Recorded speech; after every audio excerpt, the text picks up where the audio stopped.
여기 프랑스에서 20년 넘게 살아온 한 여자가 있습니다. 10년 전 우연히 시작된 동아시아 여행이 인생을 바꿔놓았다고 하는데요. 그리고 10년이 지난 지금 그가 찾은 답은 무엇일까요? 사연을 통하여 알아보도록 하겠습니다. 그 전에 잠깐 1초 만에 누를 수 있는 좋아요 버튼을 꾹 눌러주시면 영상 제작에 큰 힘이 됩니다. 그럼 바로 사연 시작하겠습니다.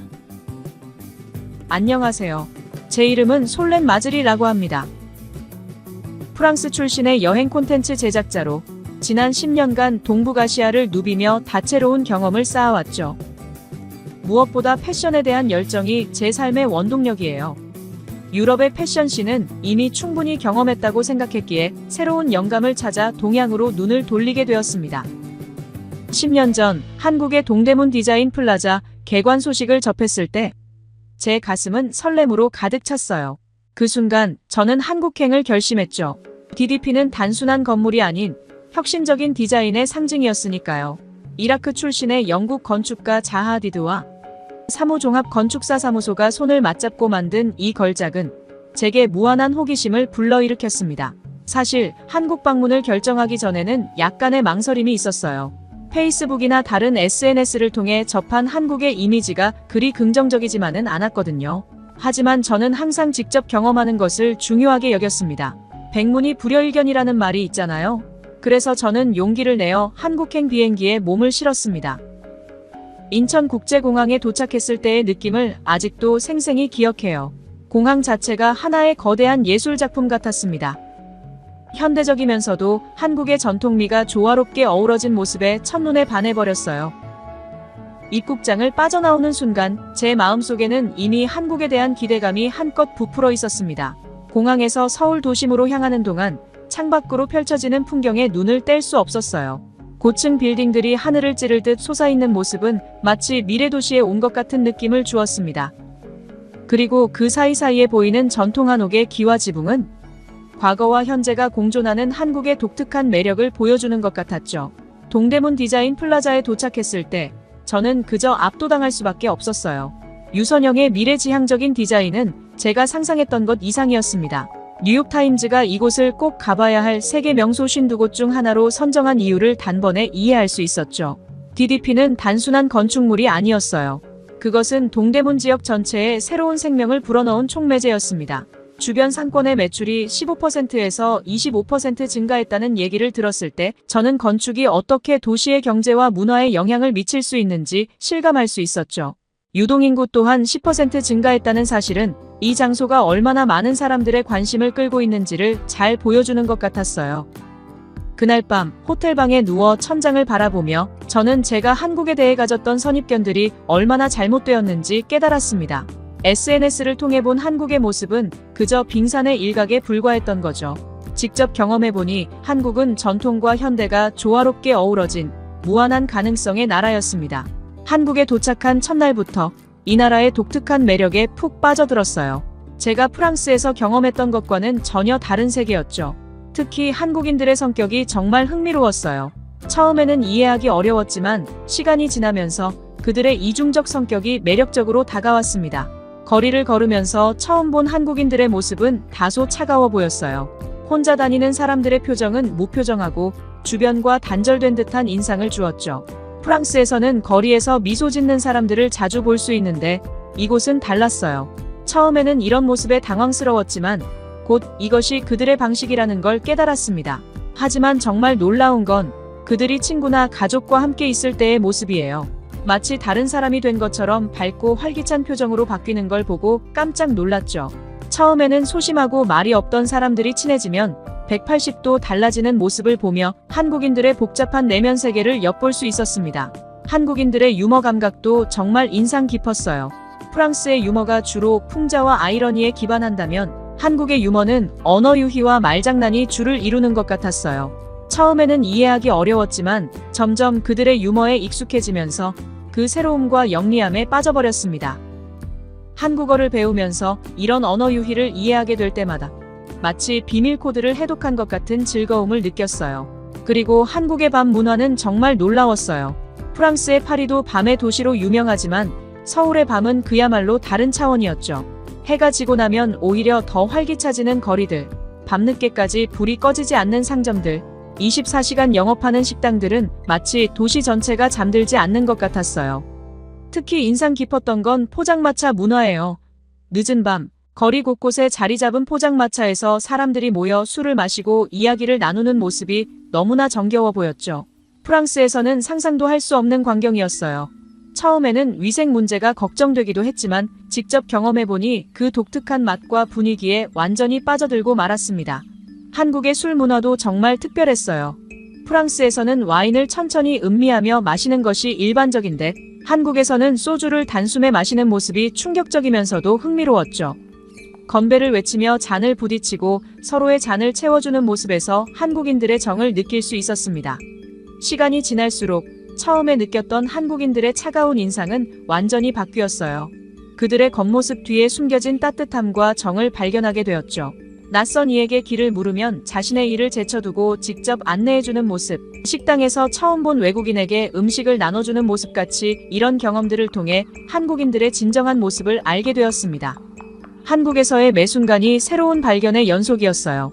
겉으로 보이는 모습과 실제 모습의 차이, 낮과 밤의 극명한 대비, 전통과 현대의 조화, 이 모든 것들이 한국이라는 나라를 더욱 매력적으로 만들었죠. 프랑스인인 제가 보기에 한국은 마치 양파 같았어요.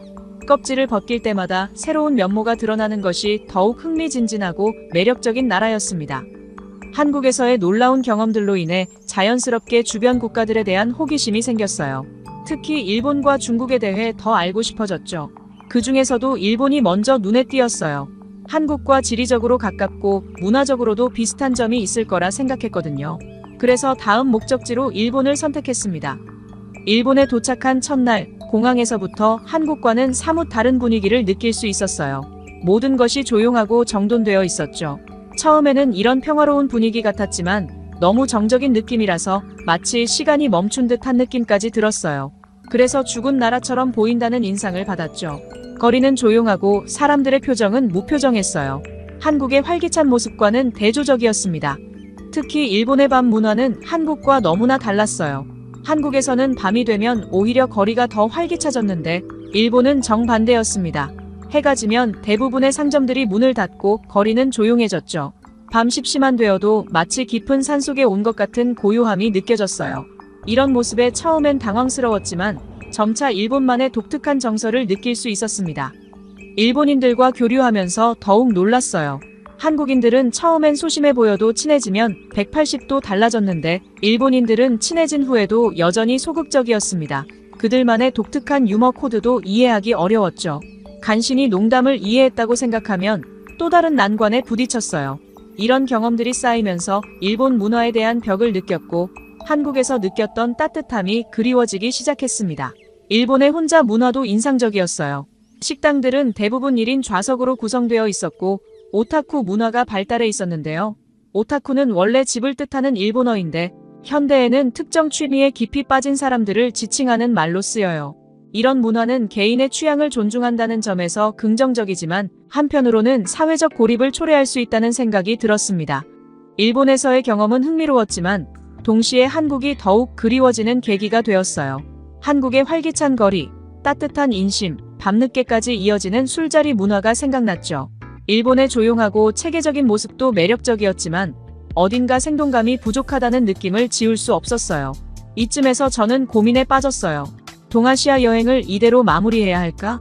아니면 다시 한국으로 돌아가 더 깊이 한국 문화를 경험해볼까? 한국에 대한 그리움이 커져갔지만 동시에 아직 가보지 않은 중국에 대한 호기심도 있었죠. 결국 저는 중국 여행을 결심했어요. 한국과 일본에서의 경험이 너무나 달랐기에 중국은 또 어떤 모습일지 궁금했거든요. 물론 한국으로 돌아가고 싶은 마음이 컸지만 동아시아 3국을 모두 경험해보고 싶다는 욕심을 포기할 수 없었죠. 일본을 떠나며 저는 복잡한 감정에 휩싸였어요. 일본에서의 경험은 분명 특별했지만 한국에서 느꼈던 그 따뜻함과 활기를 다시 한번 느끼고 싶다는 생각이 들었죠. 동시에 중국에 대한 기대와 두려움이 교차했어요. 과연 중국은 어떤 모습일까? 한국처럼 활기차고 따뜻할까? 아니면 일본처럼 조용하고 체계적일까? 이런 생각들을 하며 중국행 비행기에 올랐어요. 한국에서의 좋은 기억들, 일본에서의 독특한 경험들, 그리고 앞으로 펼쳐질 중국에서의 모험. 이 모든 것들이 제 마음속에서 복잡하게 얽혀 있었죠. 중국행 비행기에서 내리자마자 저는 충격을 받았습니다. 공항은 시끄럽고 어수선했으며 맞닥뜨린 스모그와 매캐한 공기는 숨을 쉬기조차 힘들게 만들었어요. 한국의 맑은 하늘과 일본의 깨끗한 거리를 경험한 후라 더욱 충격적이었습니다. 이것이 제가 중국에서 받은 첫인상이었고 안타깝게도 이후의 경험들도 크게 다르지 않았습니다. 중국 여행 중 가장 실망스러웠던 점은 겉으로는 현대적으로 보이지만 실상은 그렇지 않다는 것이었습니다. 상하이와 선점 같은 도시들은 얼핏 보면 서울만큼이나 현대적이고 과학적으로 보였어요. 하지만 자세히 들여다보면 그저 겉만 번지르르 할 뿐 실속이 없다는 느낌을 지울 수 없었습니다. 예를 들어 드론으로 음료를 배달하는 스타벅스 같은 혁신적인 서비스가 있었어요. 처음에는 흥미롭게 느껴졌지만 곧 이런 서비스의 안전성 문제가 눈에 띄기 시작했습니다. 드론이 사람 머리 위로 날아다니는 모습은 그저 위험해 보일 뿐이었어요. 한국의 경우 배달 문화가 발달했지만 모두 사람이 직접 하기 때문에 훨씬 안전하고 신뢰할 수 있었습니다. 중국의 줄서기 문화, 아니 줄서기 문화의 부재라고 해야 할까요? 이건 역시 큰 충격이었습니다. 한국에서는 어디서나 질서정연하게 줄을 서는 모습을 볼 수 있었는데 중국에서는 그런 모습을 찾아보기 힘들었어요. 심지어 편의점에서조차 줄을 서지 않고 계산대 앞에서 자리를 차지해야 물건을 살 수 있었습니다. 이런 모습은 사회적 질서와 예의에 대한 인식 차이를 여실히 보여주는 것 같아 안타까웠어요. 또한 중국의 흡연 문화도 저를 불편하게 만들었습니다. 한국에서는 금연구역이 많고 대부분의 사람들이 이를 잘 지켰는데 중국에서는 실내 금연도 제대로 지켜지지 않았어요. 길거리에서 흡연하는 사람들을 쉽게 볼 수 있었고 심지어 식당 내에서도 흡연이 허용되는 경우가 있었습니다. 이는 비흡연자인 저에게는 매우 스트레스가 되는 환경이었어요. 가장 충격적이었던 건 기차역 플랫폼에서 흡연하는 임산부를 본 것입니다. 성인의 흡연은 개인의 선택이지만 태아에게까지 해를 끼치는 모습은 정말 개탄스러웠어요. 이런 광경을 볼 때마다 한국의 엄격한 금연 정책이 얼마나 고마운 것인지 새삼 깨달았어요. 중국의 위생 상태는 정말 충격적이었습니다. 특히 공중화장실 문제는 심각했어요. 길거리 음식점부터 살펴보자면 조리 과정이 전혀 위생적이지 않았어요. 요리사들이 마스크나 장갑을 끼지 않은 채 음식을 만지는 모습을 쉽게 볼 수 있었습니다. 또한 식기를 닦는 물도 깨끗해 보이지 않았어요. 한국에서는 상상도 할 수 없는 광경이었죠. 하지만 가장 큰 문제는 역시 공중화장실이었습니다. 우선 화장실 찾기부터가 힘들었어요. 한국처럼 곳곳에 깨끗한 화장실이 있는 게 아니라 겨우 찾은 화장실마저 사용하기 힘든 상태였습니다. 화장실에 들어서면 악취가 코를 찔렀고 바닥은 항상 젖어 있었어요. 화장실 칸막이도 제대로 잠기지 않는 경우가 많았습니다. 프라이버시가 전혀 보장되지 않았죠. 또한 화장지가 구비되어 있지 않은 경우가 대부분이어서 항상 휴지를 챙겨 다녀야 했어요. 세면대 역시 문제였습니다. 비누가 없는 경우가 많았고 있더라도 고체 비누 한 덩어리를 모든 사람이 함께 사용하는 형태였어요. 한국에서 흔히 볼 수 있는 액체 비누 디스펜서는 찾아보기 힘들었습니다. 이런 상황들을 겪으면서 한국의 깨끗하고 정돈된 화장실이 얼마나 대단한 것인지 새삼 깨달았어요. 한국에서는 당연하게 여겼던 것들, 예를 들어 항상 구비된 화장지, 깨끗한 세면대, 잘 관리된 변기 등이 얼마나 감사한 것인지 알게 되었습니다. 이런 세세한 부분들이 삶의 질을 얼마나 높여주는지 중국 여행을 통해 절실히 느꼈습니다. 결국 중국에서는 가능한 숙소에 화장실만 사용하려고 노력했어요.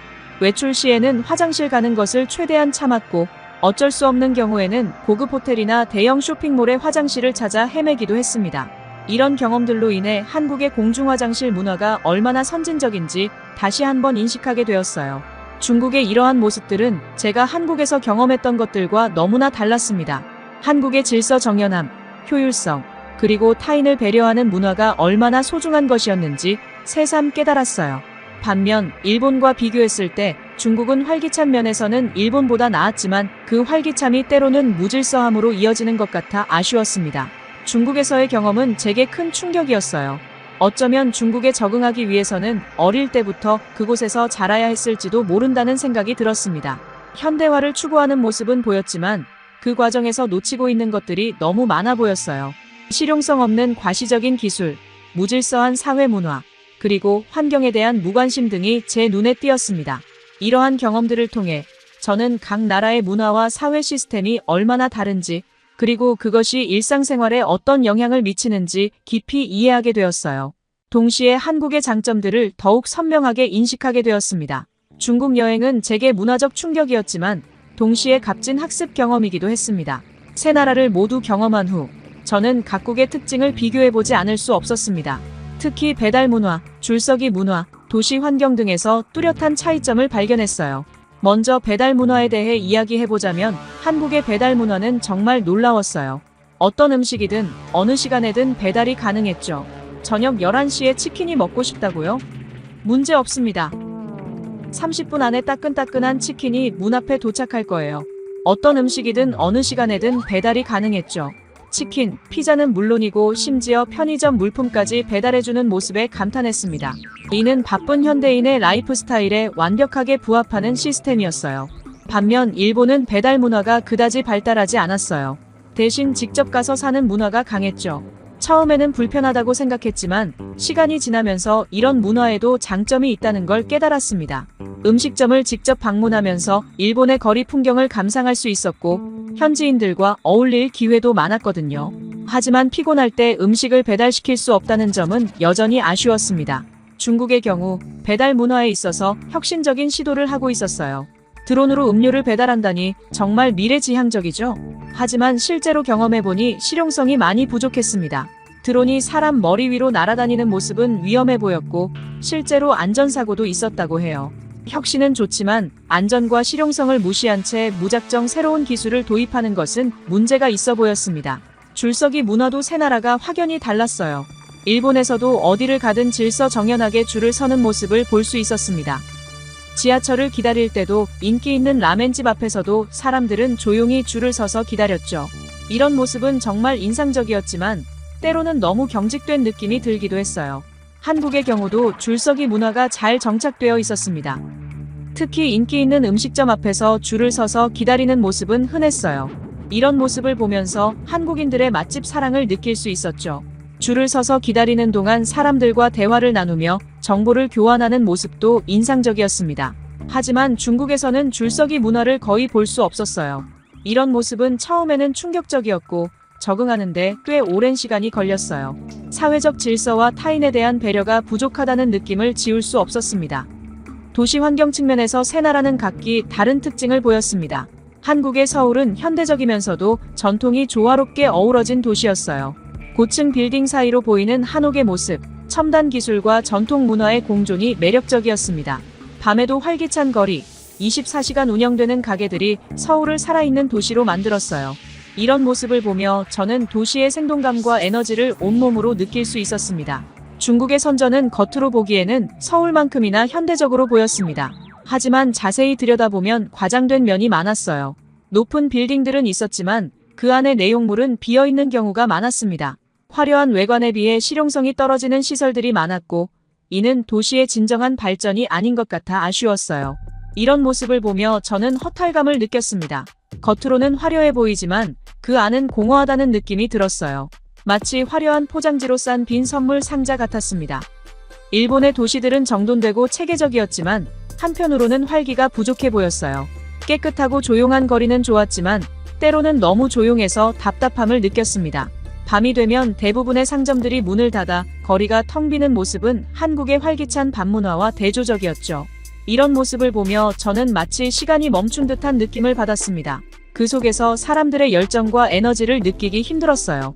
이렇게 세 나라의 도시를 경험하며 저는 각 도시가 가진 고유한 특성과 그에 따른 장단점을 깊이 있게 이해할 수 있었습니다. 서울의 활기와 조화, 선전의 화려함과 그 이면의 공허함, 일본 도시들의 정돈됨과 그로 인한 활기 부족까지. 이 모든 경험들은 제게 도시란 단순히 건물들의 집합이 아니라 그 속에 살아가는 사람들의 삶과 문화가 어우러져 만들어지는 유기체라는 것을 깨닫게 해주었습니다.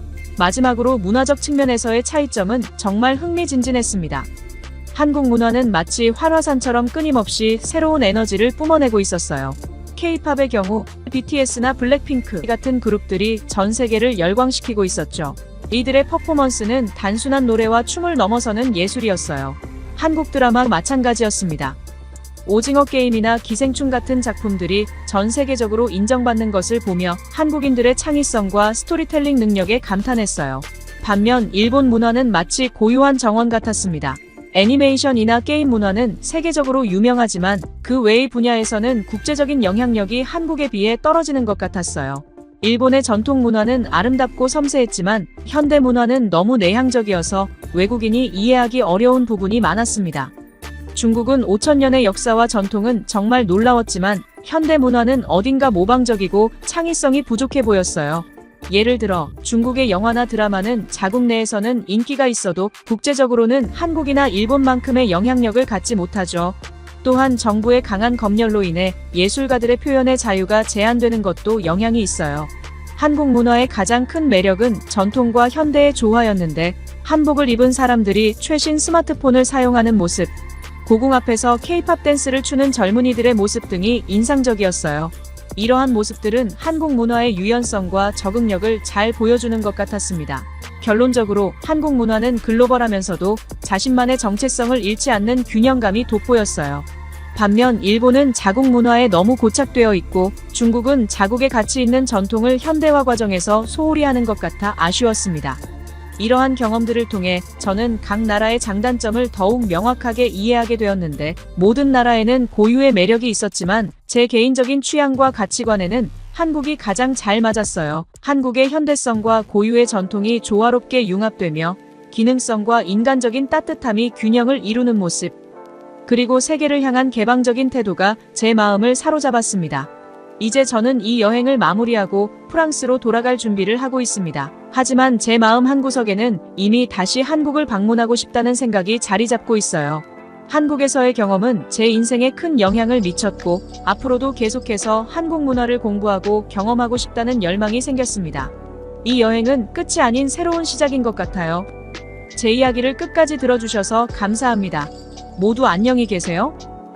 오늘의 사연 어떻게 들으셨나요? 동아시아 3국을 비교하면서 각 나라를 자기만의 시선으로 바라보며 한국이 개인적인 취향과 가치관이 잘 맞았다라는 솔렌 씨의 이야기가 흥미로우셨다면 아래의 댓글에 생각과 의견을 나눠주세요. 그리고 감동적인 사연을 주변 사람들과 공유하고 함께 이야기 나눠보세요. 마지막으로 1초밖에 걸리지 않는 구독과 좋아요, 알림 설정은 영상 제작에 큰 힘이 됩니다. 지금까지 감동을 담아 여러분께 진심을 전하는 감동 담기였습니다. 오늘 하루도 행복한 하루 보내세요.